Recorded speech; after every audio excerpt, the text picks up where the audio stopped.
25 किसानों को जब ये दे रहा था मैं, उनके चेहरे की चमक, और कुछ तो अपने परिवार के साथ आए थे, कोई किसान अपनी मां को, कोई अपनी पत्नी को लेकर के ट्रैक्टर में बिठा के जा रहा है। ये होती है किसान की ताकत। उसके लिए सर्दी गर्मी की परवाह के बगैर जो पसीना बहाता है, इस सर्दी को अपनी हड्डियों और अपनी अस्थियों में समाहित करके अपनी ऊर्जा का प्रवाह इस धरती माता के साथ करता है, तो तब यही हमारी खेती अन्न उत्पादन के रूप में सोना उगलने का काम करती है। हमारे अन्नदाता किसानों ने अपनी मेहनत से उत्तर प्रदेश के अंदर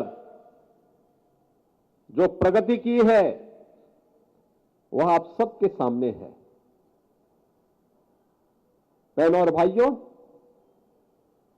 किसान भी सरकार के एजेंडे का हिस्सा बन सकता है। ये पहली बार देखने को मिला है जब 2014 में देश के यशस्वी प्रधानमंत्री नरेंद्र मोदी जी ने देश की बागडोर संभाली थी। मोदी जी का यशस्वी नेतृत्व, आप याद करिए ना, वैदिक कालखंड से हम धरती माता के प्रति आग्रही रहे हैं। हमारा वैदिक उद्घोष रहा है, माता भूमि पुत्रोहम पृथिव्या, यानी धरती हमारी माता है, हम सब इसके पुत्र हैं। एक पुत्र का दायित्व क्या बनता है? मां बीमार हो तो उसकी सेवा नहीं करनी है क्या? मां के ऊपर कोई संकट है तो क्या पुत्र का दायित्व नहीं बनता है कि उस संकट से उबारने के लिए वह अपना योगदान दे?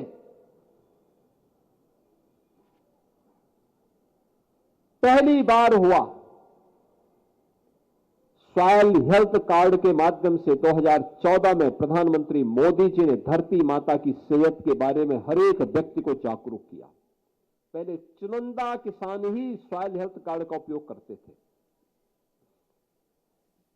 अन्नदाता किसानों को प्रधानमंत्री किसान सम्मान कृषि बीमा योजना के साथ जोड़ा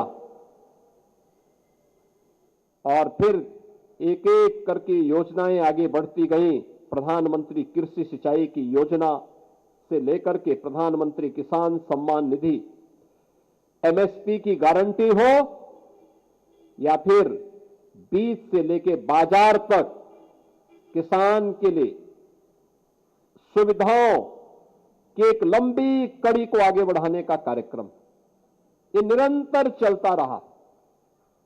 और हम लोगों ने आदरणीय प्रधानमंत्री जी के मार्गदर्शन में डबल इंजन की सरकार ने जब उन योजनाओं का लाभ प्रदेश के अंदर लिया तो परिणाम भी हमारे सामने आए।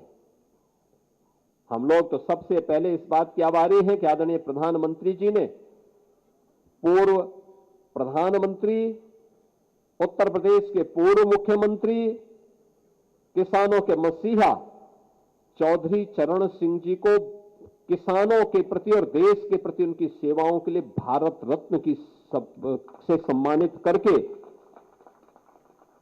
देश के किसानों के मान को, उनकी गरिमा और उनके गौरव को बढ़ाने का काम किया।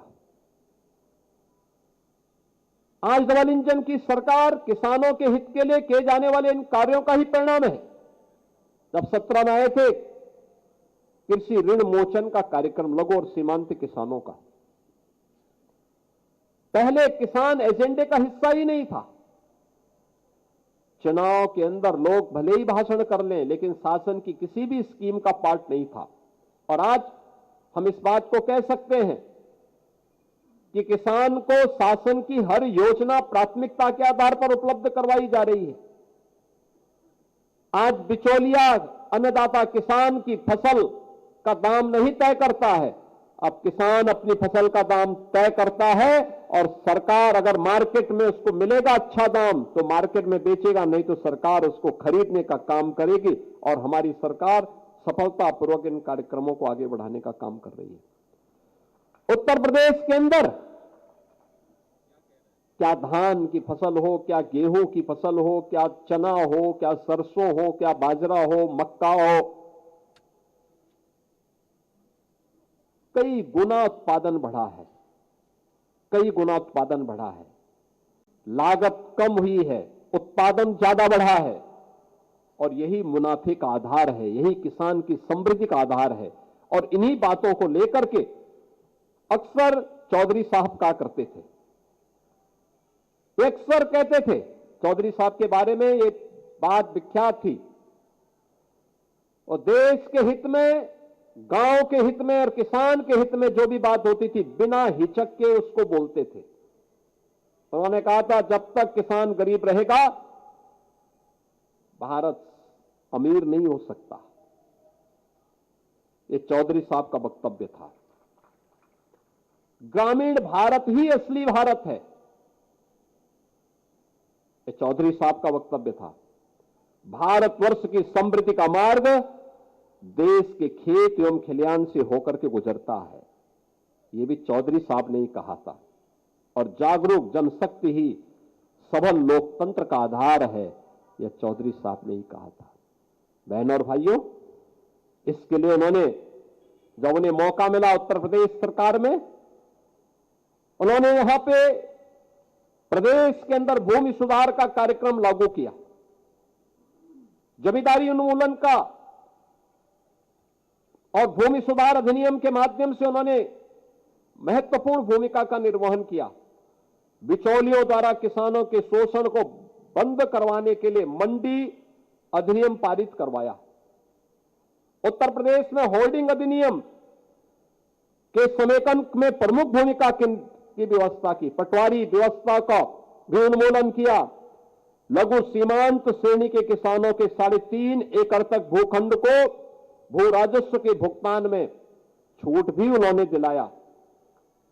उर्वरकों को बिक्री कर से मुक्त कराया। काम के बदले अनाज कार्यक्रम की शुरुआत भी की, और कृषि और ग्रामीण विकास योजना के लिए ऋण उपलब्ध कराने हेतु राष्ट्रीय कृषि और ग्रामीण विकास बैंक नाबार्ड की स्थापना में भी उन्होंने महत्वपूर्ण भूमिका का निर्वहन किया। बहनों और भाइयों, ये सभी का परिणाम है। 2017 में जब हमारी सरकार बनी, उत्तर प्रदेश में कृषि उत्पादन की दर, जो विकास दर थी, वह मात्र 7% थी। और आज मुझे बताते हुए प्रसन्नता है, 8 वर्ष में ईमानदारी से किए गए प्रयास, उठाए गए कदमों का परिणाम है, आज उत्तर प्रदेश में देश की कृषि विकास की दर का 18% उत्तर प्रदेश, यहां पर हमारा अन्नदाता किसान अपनी मेहनत से प्राप्त कर रहा है। अभी हमने यहां पे तमाम अन्नदाता किसानों को सम्मान दिया है। आपने देखा होगा, गोरखपुर से यहां पर सीएसपी सिंह जी आए हैं।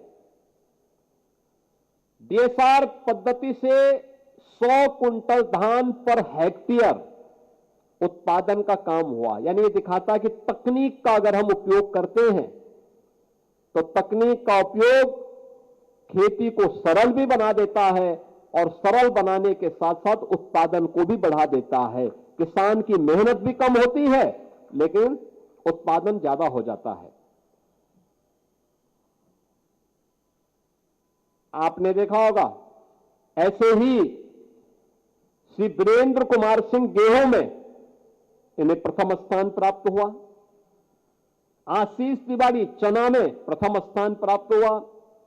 श्री रामकिशन मटर में प्रथम स्थान, हीरालाल सरसों में प्रथम स्थान, श्री रणवीर सिंह अरहर में प्रथम स्थान, अमरेश कुमार ज्वार में प्रथम स्थान, कुलदीप मिश्रा, ये गोंडा का एफपीओ है, इन्हें प्रथम स्थान, श्रीमती संध्या सिंह, इन्हें एफपीओ में विशिष्ट महिला के रूप में इन्हें सम्मानित किया गया, और जया सीड प्रोड्यूसर के रूप में काशी से एफपीओ के रूप में इन्हें भी यहां सम्मानित किया गया है।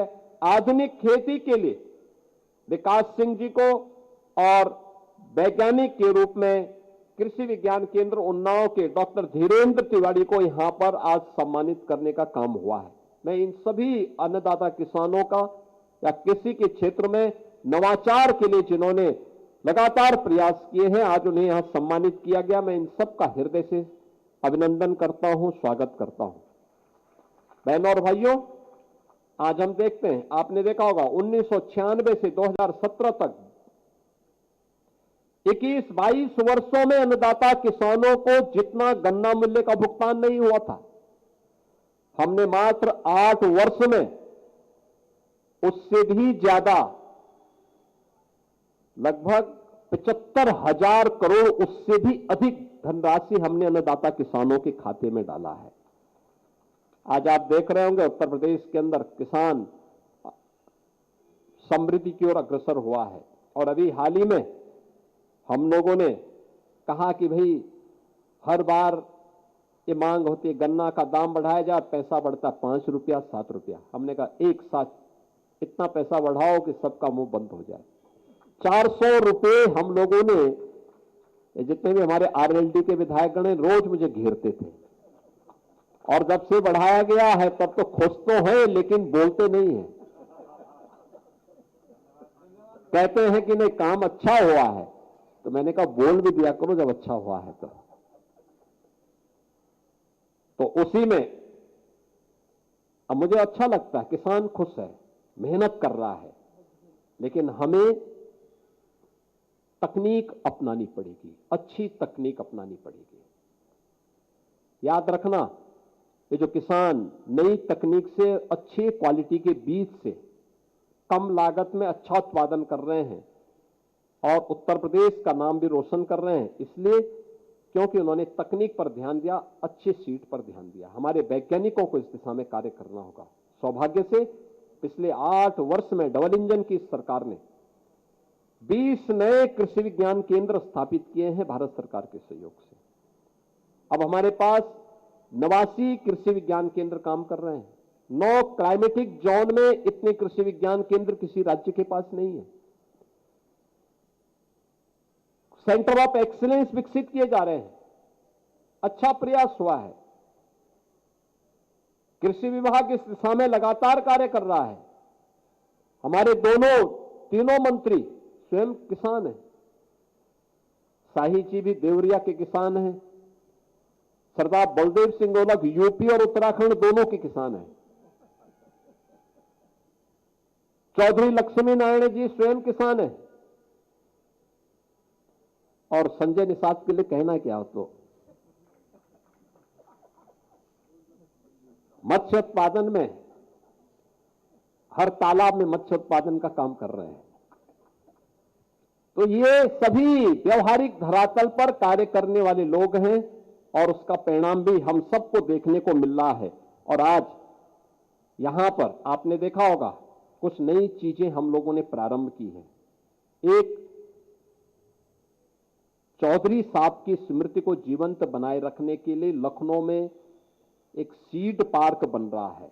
आधुनिक तकनीक पर आधारित उत्तम क्वालिटी का सीड प्राप्त हो सके। मेरा मानना है अच्छी क्वालिटी का सीड बीज अगर किसान को समय पे मिल जाए और समय पे खेती करें, 30% आपका उत्पादन बढ़ सकता है। 30% उत्पादन,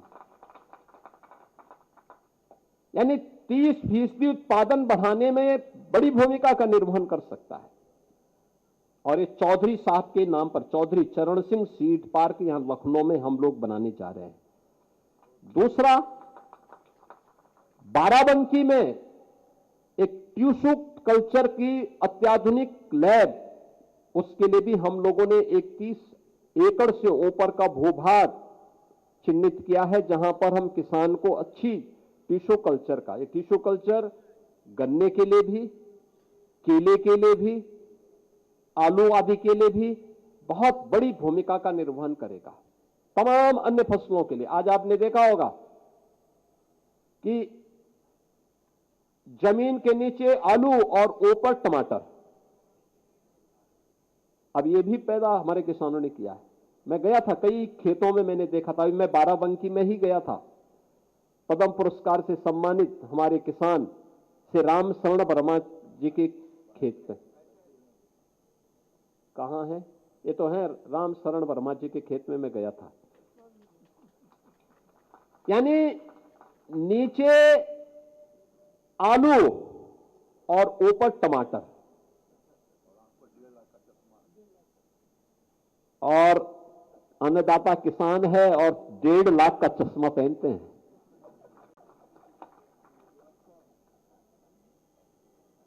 यानी मेहनत करते हैं तो अपनी मेहनत से उसका बेहतर उपयोग भी कर लेते हैं। प्रशिक्षण, हर एक किसान को प्रशिक्षित करते हैं, कोई भी जाता है दिखाते हैं। इस बार हम लोगों ने किसान पाठशाला वहीं लगाई थी। कुछ प्रयास तो करने पड़ेंगे और इसीलिए सरकार ने कुछ निर्णय लिए। टिश्यू कल्चर की लैब होनी चाहिए, और वो हम बाराबंकी, क्योंकि बाराबंकी के हमारे किसानों ने बहुत मेहनत की है। गन्ना किसानों के इसमें भी हमारे कुछ किसानों ने बहुत अच्छी मेहनत की है। शाहजहांपुर, लखीमपुर खीरी, बहराइच,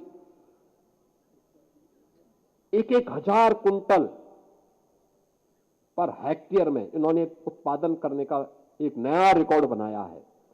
और मैं कृषि विभाग से और गन्ना विभाग से कहूंगा, इनके खेत में जाकर के अन्नदाता किसानों को ले जाकर के उनकी तकनीक को हर एक अन्नदाता किसान तक पहुंचाने की आवश्यकता है। किसान समृद्ध होगा तब जब उन्हें तकनीक देंगे, अच्छा बीज देंगे, समय पे बीज देंगे, समय पे खाद की उपलब्धता करवाएंगे। और मैं एक अपील जरूर करूंगा, प्राकृतिक खेती जिसके बारे में प्रधानमंत्री जी का विशेष रुचि है, अगर कैंसर से बचाना है, किडनी खराब होने से बचाना है, लीवर खराब होने से बचाना है, बीमारियों से बचाना है, तो नेचुरल फार्मिंग, प्राकृतिक खेती उसका एकमात्र साधन है। हमें उस दिशा में नए प्रयास को करना होगा। और एक आप अपने खेत में आप उस नवाचार को आगे बढ़ाने में बड़ी भूमिका का निर्वहन कर सकते हैं। केंद्र और राज्य सरकार आपको सहयोग करने के लिए तैयार है, हम लोग उसमें आपके साथ खड़े हैं। और इसीलिए हम लोगों ने प्रदेश के अंदर ये व्यवस्था की। वह व्यवस्था है 2 प्रकार की थी। एक, निजी ट्यूबवेल को पहले बिजली के महंगे बिल देने होते थे, हमने 16 लाख निजी ट्यूबवेल से जुड़े हुए जितने भी हमारे अन्नदाता किसान थे, इनके ट्यूबवेल के ऋण को पूरी तरह माफ कर दिया है। राज्य सरकार उसका भुगतान करती है। हर वर्ष हम लोग लगभग 2.5 से 3 हजार करोड़ रुपए पावर कारपोरेशन के इस पैसे को देते हैं। उसका पावर कारपोरेशन फ्री में बिजली नहीं देती, उसका भुगतान राज्य सरकार कर रही है। 3600 करोड़ इसमें जा रहा है हमारा, अन्नदाता किसान की खुशहाली हो इसके लिए। और दूसरा, अभी हम लोगों ने परसों सहकारिता के साथ मिलकर के एक घोषणा की है कि सहकारिता के माध्यम से संचालित उनका एलडीबी जो बैंक है, उसके द्वारा जो 11.5% के ब्याज दर पर लोन किसानों को उपलब्ध करवाया जाता था, हम लोगों ने कहा नहीं, इसको अब हम लोग 6% की दर पर उपलब्ध करवाएंगे अन्नदाता किसान को। बहनों और भाइयों, इतनी बड़ी घोषणा है, इसका लाभ हमें लेना चाहिए, बाकी पैसा सरकार देगी। अन्नदाता किसान के हित के लिए सरकार वह सब कुछ करने को तैयार है जो किसान के हित में होगा, किसान जिससे समृद्धि के पथ पर अग्रसर होगा। अब योजनाओं के कारण स्पीड सुस्त नहीं, बल्कि सरकार के द्वारा किए जाने वाले प्रयास का परिणाम है कि अब तेजी के साथ निर्णय लिए जा रहे हैं। अन्नदाता किसान के हित को ध्यान में रखकर के सरकार के द्वारा निर्णय लिए जा रहे हैं। अब किसान के सामने सुरक्षा की कोई चिंता नहीं, अन्नदाता किसान के साथ सरकार खड़ी है। और किसान हमेशा इस अभियान के साथ जो कभी सोच चौधरी साहब ने रखी थी, उस सोच के अनुरूप उसे जमीनी धरातल पर उतारने का कार्य कर रही है। आज के इस अवसर पर मैं एक बार फिर से जिन अन्नदाता किसानों को यहां पे सम्मानित किया गया है, उन सब का मैं हृदय से अभिनंदन करता हूं, चौधरी साहब की स्मृति को नमन करता हूं और उन्हें इस अवसर पर विनम्र श्रद्धांजलि अर्पित करते हुए मैं यहां पर आए हुए सभी अन्नदाता किसानों से इस बारे में उन्हें आश्वस्त करता हूं कि डबल इंजन की सरकार आपके साथ आपके हितों का संवर्धन करने के लिए सदैव तत्पर होकर के कार्य करेगी। इस विश्वास के साथ आप सबके प्रति मेरी मंगलमय शुभकामनाएं हैं। धन्यवाद। जय हिंद। बहुत बहुत धन्यवाद।